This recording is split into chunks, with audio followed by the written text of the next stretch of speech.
and live. Cool. Hey, everybody. Thanks for joining us. My name's Chris McCann. I'm one of the general partners of Raise Capital.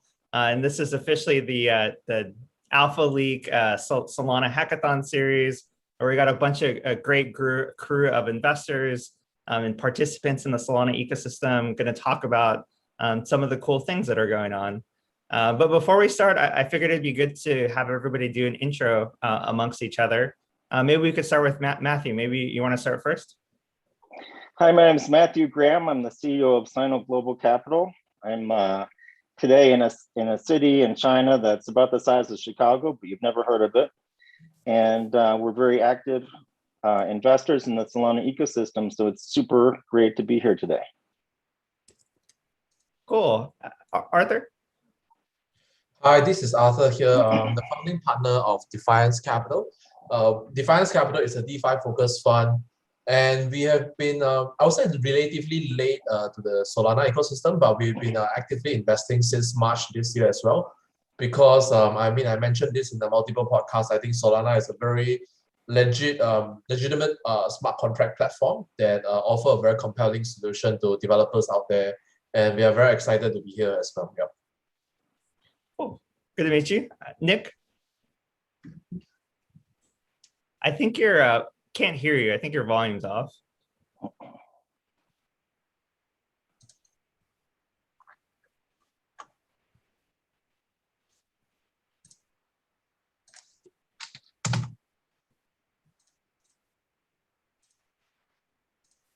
No, still no.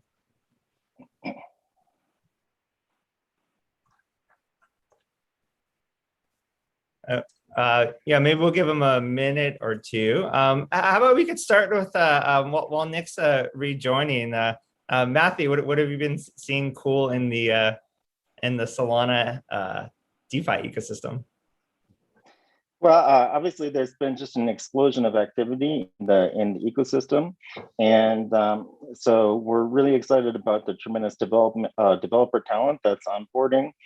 Yesterday, we announced our investment in Orca, of course, which we're super ecstatic about, and just overall, we're just absolutely thrilled that the momentum continues for Solana, both in terms of the community with things like NFTs. Recently, there's obviously been a lot of activity in the NFT space, but also especially on the development side. And the talent with the projects that we've been wrapping with in recent weeks and getting to know is just really awe-inspiring. So overall, I guess the day-to-day TVL type stuff, or price go up, price go down, isn't super interesting to me. But the long-term improvement in basic tooling, things like Phantom Wallet, obviously was huge for the ecosystem, and just overall the influx of talent. I'm just super excited about it. Yeah, it's still pretty nuts to me that even throughout all the correction and all that, there's more than 8.7 billion total value locked in the Solana ecosystem. A large chunk of that being in Saber, one of the companies that we invested in. But literally, Sure. the speed and scale that these companies have scaled at is pretty astounding to me. Nick, I know we couldn't hear you. Hopefully, we could hear you now. Do you want to give a short introduction? No.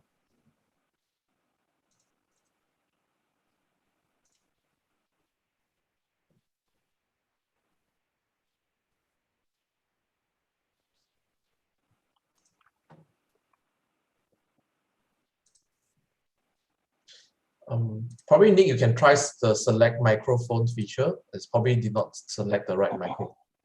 Could be it.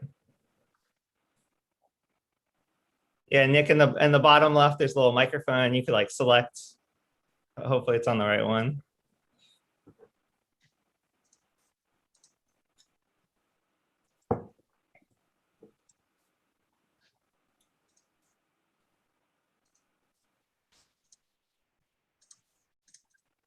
I have this problem all the time, actually, but that's because I made the mistake of trying to set up all my gear on Linux, and Linux is such a pain. I love Linux, but you should not use that as your computer for doing podcasts and things like that, or VR for that matter. is my conclusion.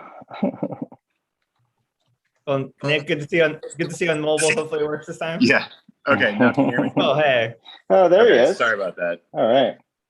Yeah, quick intro. Nick Gustafson, work at CMS. I do a lot of the trading on the active side, and been working on a lot of the venture investing as well, which as of late has been pretty heavily focused on Solana. Echoing everyone's comments, like the speed and inexpensiveness of the network is just opening a ton of interesting avenues. We've obviously done a lot in the DeFi space. I think one thing that's particularly interesting about Solana, given the speed, is metaverse and gaming applications, which we've been pretty focused on lately. Got it. Cool. And yeah, one of the questions you might have missed while you were rejoining is we were just talking about some of the cool DeFi and trading related things we were seeing in the Solana ecosystem. At least for ourselves, we do very little on the trading side. We tend to be super boring venture investors. We buy and hold, don't do anything. From a more active fund, I guess I'm curious, like, what are you guys actually like using in the Solana ecosystem? What venues are you trading on? Are you using a lot of the sort of decentralized exchanges, or are you sort of more conditioned to just the centralized versions? Yeah, I mean, we certainly don't have a preference, I'd say. I mean, we just tend to go where the liquidity is. To be honest, for Solana right now, for a lot of the time, it's still going to be centralized exchanges that are a little bit more liquid, especially because of the availability of perps. And so I think, not that it doesn't exist, but I think getting derivatives really going on Solana will be a huge factor to open up, a lot more DeFi trading. We certainly do it. We use Serum, we use Radium, but I don't think it's quite liquid enough for it to be our main avenue of trading. Got it. Cool. Good to know on the context on that side.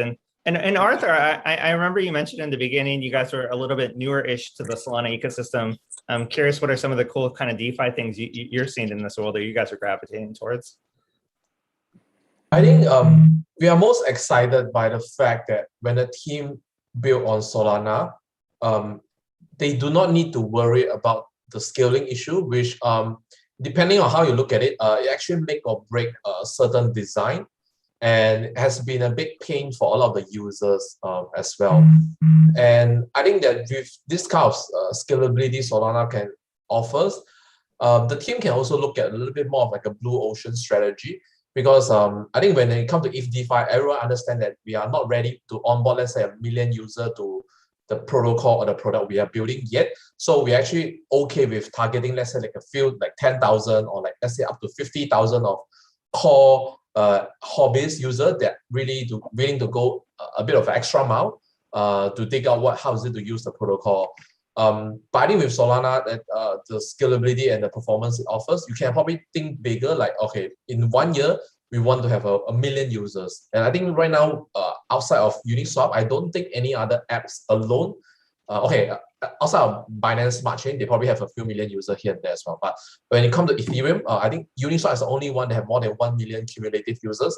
None of the other have that many users. And realistically speaking, they probably could not have handled that many users as well. I think when it comes to Solana, this is certainly possible.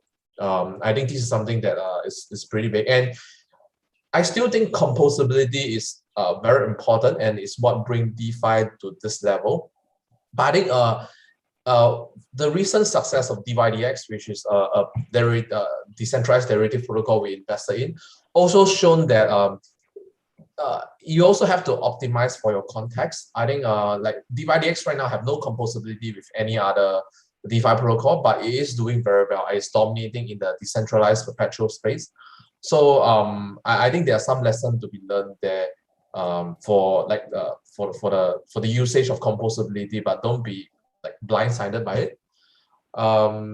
Yeah, and I think just that the fact that the team do not need to overly be concerned about how are we going to handle if we have a 10 times or 100 times more user, it is actually take a big chunk of their like worry and concern from their mind. Yeah. Yeah, I think there's another investor who's not here. I think his name's Craig Burrell. Hopefully, I'm pronouncing it right. He actually tracks a lot of the statistics in the Solana ecosystem. I was actually super surprised in like the last one he published.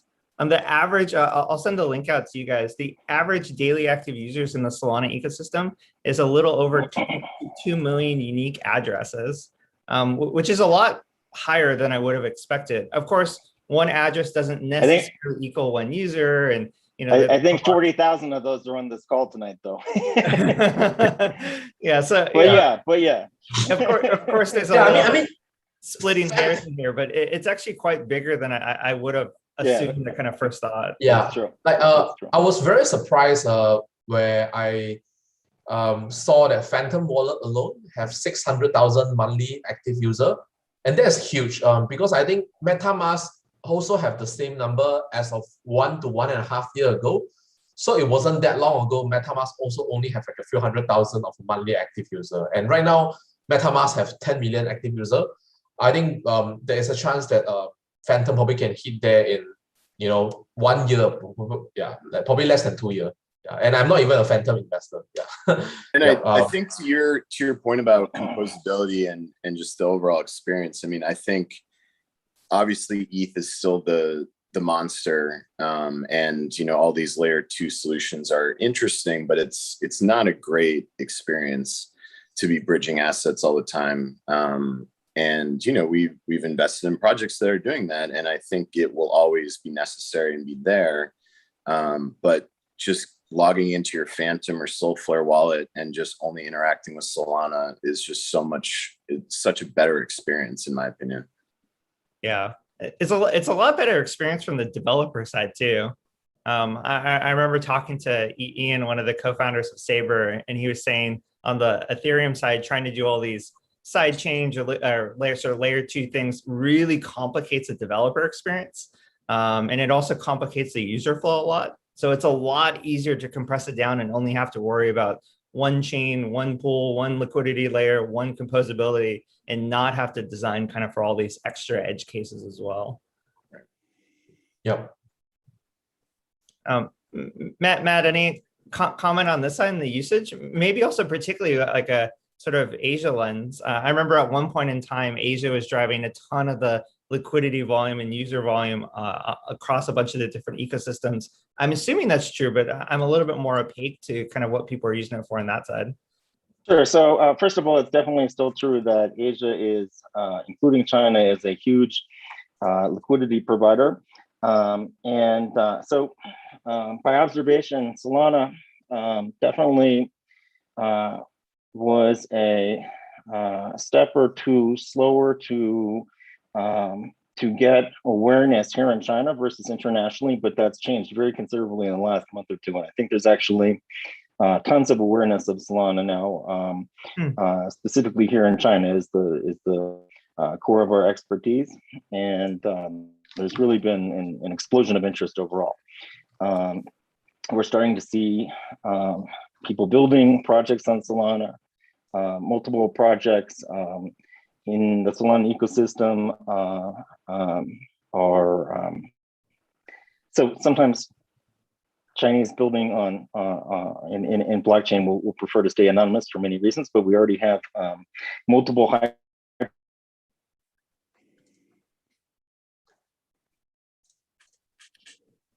I think Matthew would be. Oh, is that okay? Yeah, I think we might have lost Matthew.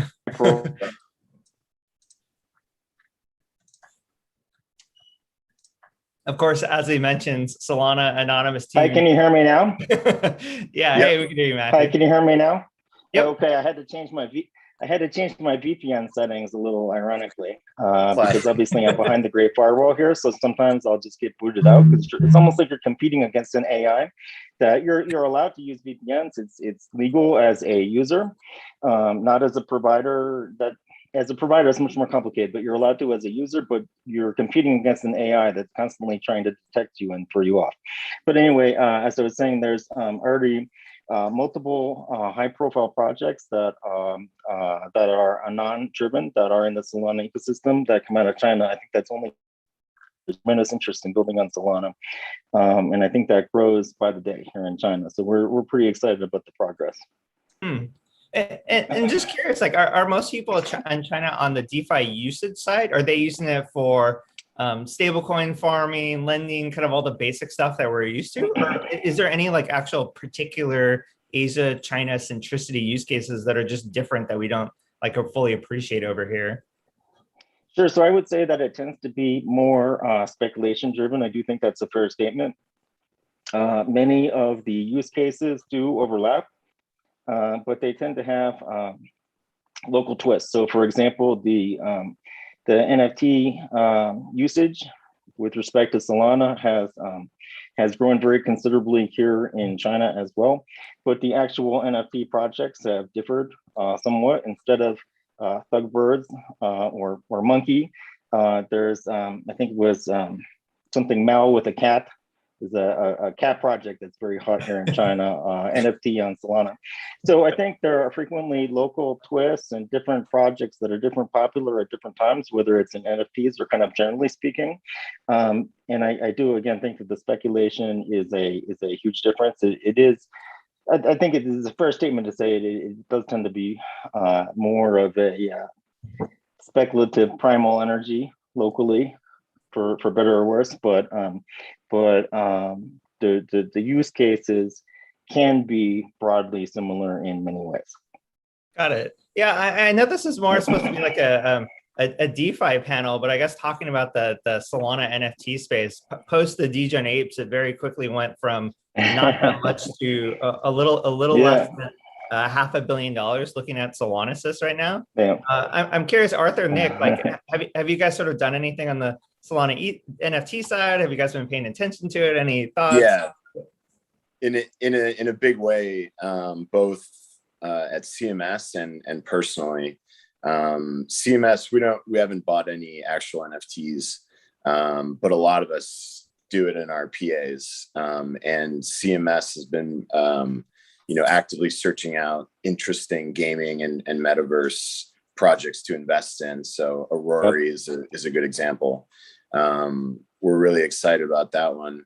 And, I think they can just do things on Solana that you just couldn't do in the ETH metaverse world, just in terms of speed and cost.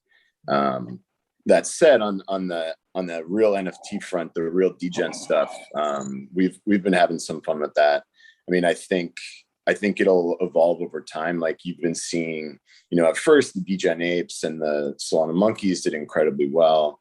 And then it's been kind of slowly going downhill. And now you look at the launch list and it's like 10 new animal projects are launching every single day.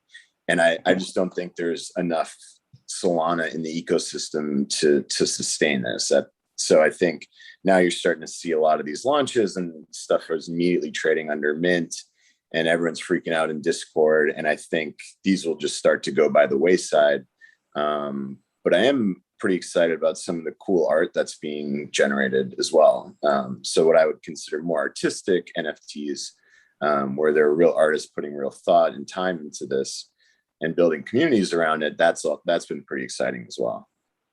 Yeah. I have to mention, I'm actually like helping a team on a pure, more generative art project called Playground. We're actually doing like a launch with Radium tomorrow morning at 7 a.m. Cool. So around this time, you guys should check it out. It's more of an artistic thing. But yeah, how about you, Arthur? Have you guys been sort of playing around at all with the NFT space at all? Yeah, and I think I'm actually a bit late to the NFT party. So it ended up to be a pretty interesting turn of event. Like I've actually not participated in any of the NFT drop before until Aurora, and that was really just because of the last minute prompt from my colleague saying that there's this new Aurora NFT project. You should just download a Phantom wallet and try it out. I was like, okay, fine. How much does it cost? And like I managed to mint one out of it, and that was actually my first NFT mint. I have not even done it in Ethereum before actually because I was just a bit late to the party. And what surprised me is that like more than 100,000 people trying to mint at the same time. Yeah. I did not realize Solana had that many users until that point of time. So that was a big wake-up call to me that, oh, actually it's growing faster than what I was expecting. I minted my first NFT in the Solana ecosystem, and it was Aurori. And I personally like the art direction of the project a lot more. Like I'm just not a fan of DJ name, sorry. Yeah. Yeah, it's fair. I think on a fund level, I think we have not bought any NFT directly, but personal account, yeah, we have been buying some. My colleague have bought some DJ name as well. I think it's just a very fun thing to do. And I think speaking on NFT, I think there's one thing I want to mention. It's probably not 100% alpha league. I think this new term called GameFi has been circulating, and I think it's actually the more like people who have been paying attention should know how big this is already. Although you can argue that Axie Infinity is probably the only game that's playable right now, but you see Star Atlas and you see like Illuvium, like they are all getting like $1 billion of valuation right now by the market. And I think people are just seeing that how what's the potential when you combine a very fun and engaging game with some of the financial engineering offered by DeFi. It's just everything on steroid. And one interesting observation I have is a big issue with DeFi historically is how do you get the user engaged on the product, and also afterwards also on the governance. And actually, I think that probably some way we can insert some of the gaming element to solve this, because gaming community has been famous for very engaged to the game they are playing. They are actively participating, giving tons of feedback, sometimes more feedback than the developer can handle. I think that very exciting to see the combination of gaming and the DeFi and work out like a monster it will breed. Yeah. So do you mean like gamification, different gamification type incentives? Is that your meaning, or do you mean like actual, metaverse immersive gaming experiences? Just curious, Arthur.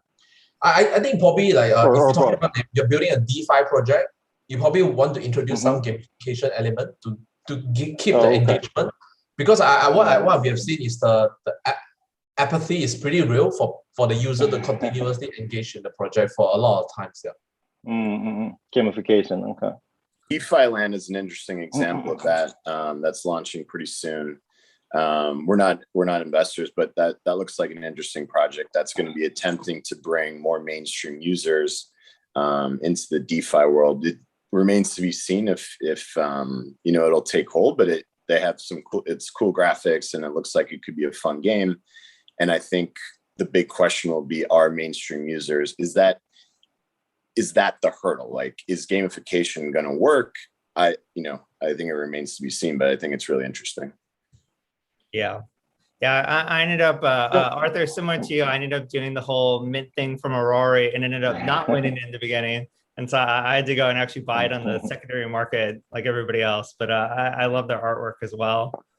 So switching gears a little bit, I guess, given the fact that this is a talk for the Solana hackathon, maybe kind of two questions in combination. One, in the Solana DeFi ecosystem, what do you guys think is the things that are missing?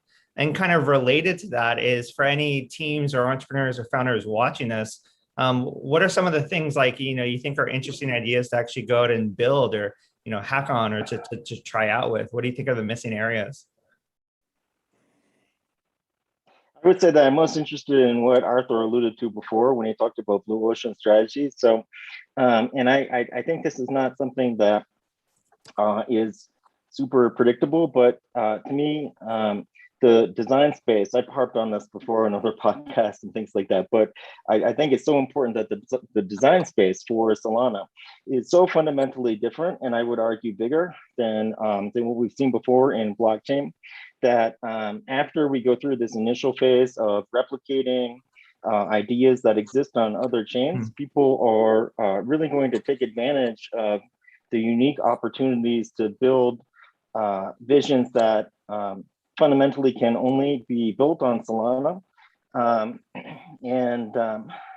think it isn't necessarily super predictable, but I think that we're we're almost on the cusp of starting to see unique visions taking advantage of this huge design space, a function of the throughput and the low transaction cost, and that's what I'm super fucking excited for.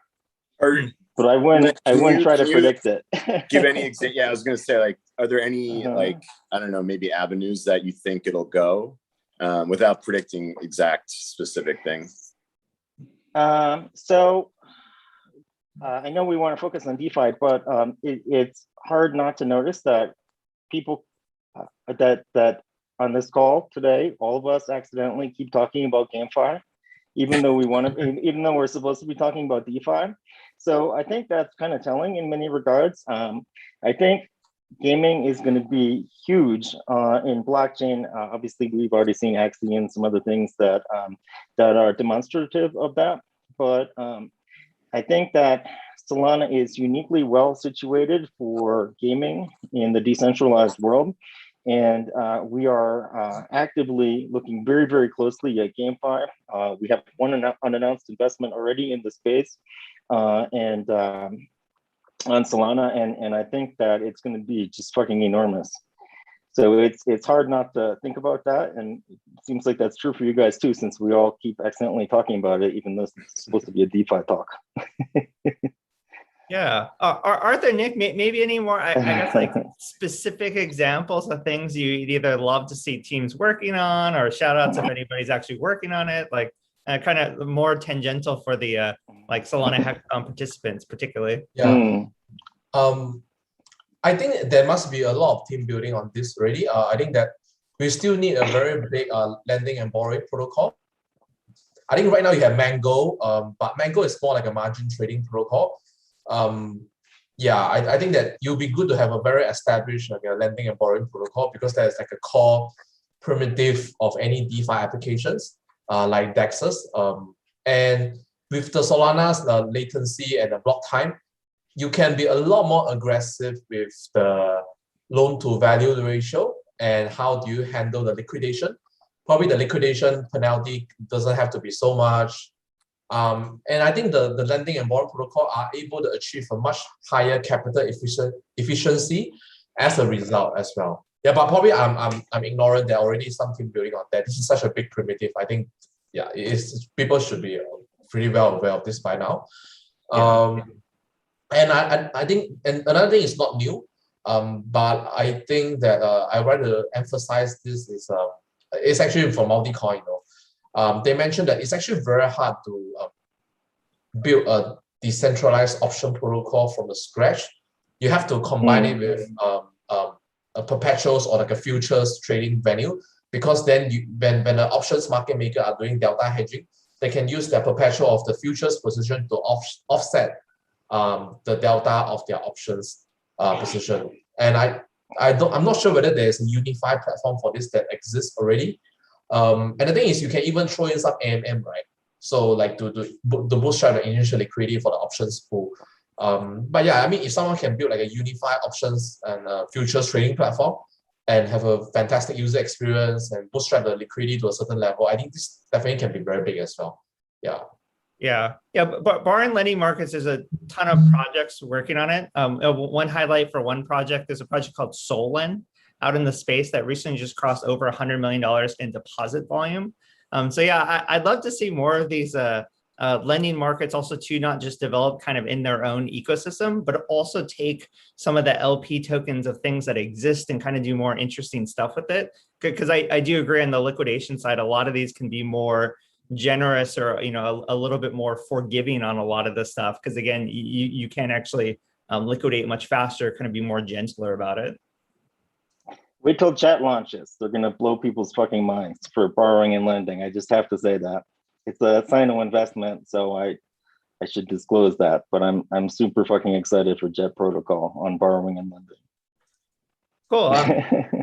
Excuse my shilling, but I am genuinely excited. I think they're just rock stars. We're investors. I think we have to shill to some extent. But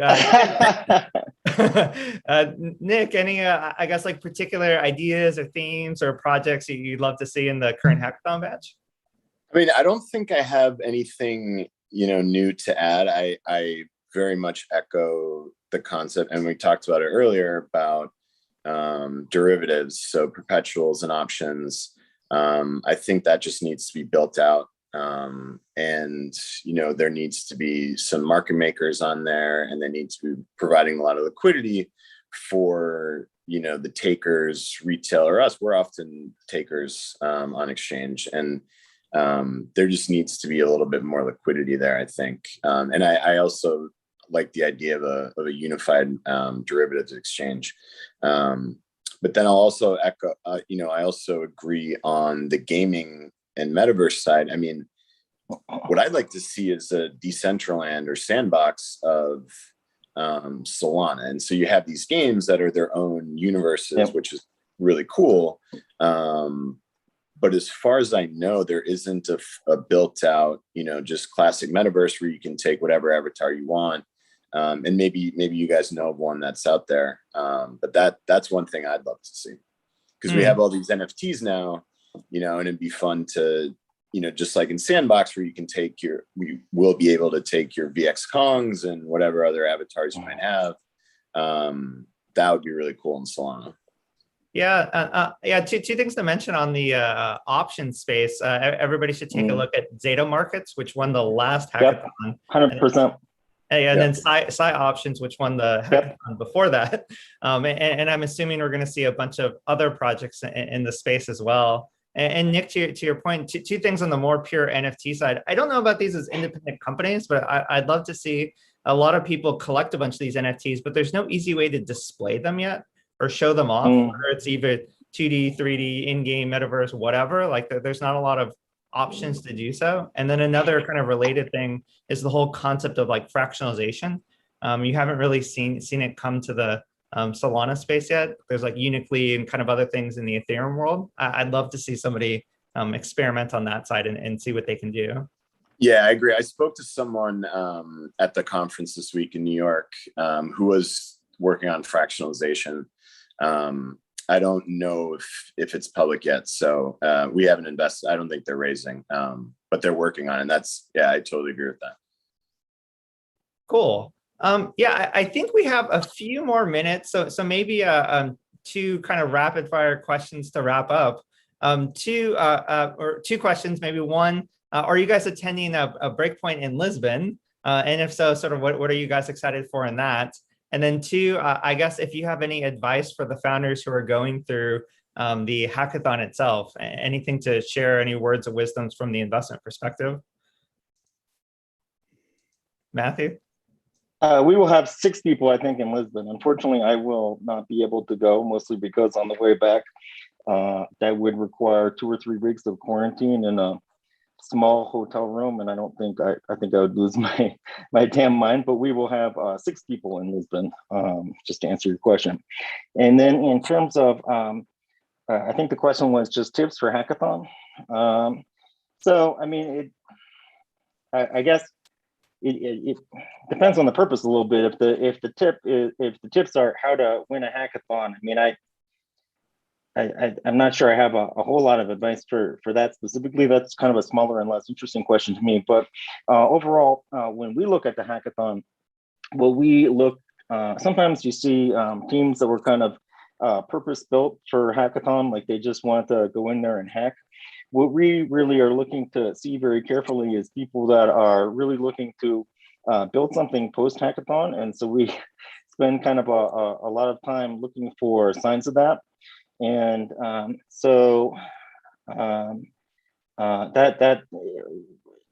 these questions, I guess, are a little more interesting to me, but maybe that's because of my bias that I'm looking for investment candidates. I suppose that's probably because of that, right? Yeah. How about you, Arthur? So far, only one of the team member will be in Lisbon. That is Daryl, our team member.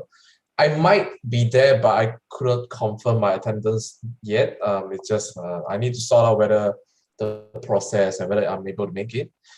In terms of advice for the hackathon, I would say, first of all, have fun and just meet as many. I mean, after you finish doing the stuff, I think try to talk to people and get some inspiration. I do see some hackathon project end up, the original team did not all stick around. They in the end end up recruiting other team member, and I think that is definitely a very possible situation. So like, you talk to other people, just broaden your network. It's always a very good opportunity to see what other people are building at the same time, and what other good talent you can scout. I think Rush developer are in a very huge shortage right now, so grab anyone you can for aspiring founders. Yeah, I think that's for me. Cool. Nick? Yeah, I won't be able to attend Lisbon, unfortunately, but we will have a few people there. I believe Joe DiTomaso will be speaking. He runs a lot of our Solana investments on the venture side. So we're definitely looking forward to that. And, in terms of the hackathon, my biggest thing is to just, unless you're going to blow the competition out of the water, like we need more novel projects. I think we're talking about needing better, options and lending and stuff, but like there are a lot of those projects out there. And, we've been taking a lot of calls where people are, kind of trying to do the same thing as someone else. And, we've already invested in one or two in that space. We're not, we want to focus on those companies. We don't want to invest in more. So I think people are kind of shooting themselves in the foot a little bit, just trying to build out, the same sort of thing, and maybe just taking advantage of all the hype in the Solana ecosystem. And I'm sad. I will definitely be at Lisbon at Breakpoint. I guess I won't be seeing, or hopefully I'll see at least one or maybe two of you three there. I'll be speaking at the main conference and look forward to meeting everybody. And then, yeah, I guess for all the hackathon participants to kind of echo a little bit what Arthur said and kind of what Matthew said as well is have fun. Like this isn't necessarily creating a company. It could turn into a company, but it doesn't need to be. A hackathon really gives you the freedom to learn, try crazy stuff, learn by doing. You can fail, it's experimental. You can throw something out there, you can see what resonates. Like have fun with it. Like you don't need to just copy and paste what's out there or kind of do a boring thing. Like try something crazy. The whole point of a hackathon is to kind of throw out crazy projects out there. So don't feel shy about it. Try really radically new stuff, because you never really know what's possible until you get there and start building it. I think that's all I have from my side. Unless Matthew, Arthur, Nick, unless you have any closing thoughts or things you want to say or stuff you want to bring up. All set. Cool. Well, Ryan, Tom, everybody from the Solana team, thank you for having us, hosting us. Matthew, Arthur, Nick, thank you for spending your morning, evening with us. And yeah, for everybody listening, good luck, have fun, and look forward to seeing everybody's projects. Thank you for having me. Thanks, everyone. Cool. Thanks, bye, guys. everybody. All right, bye.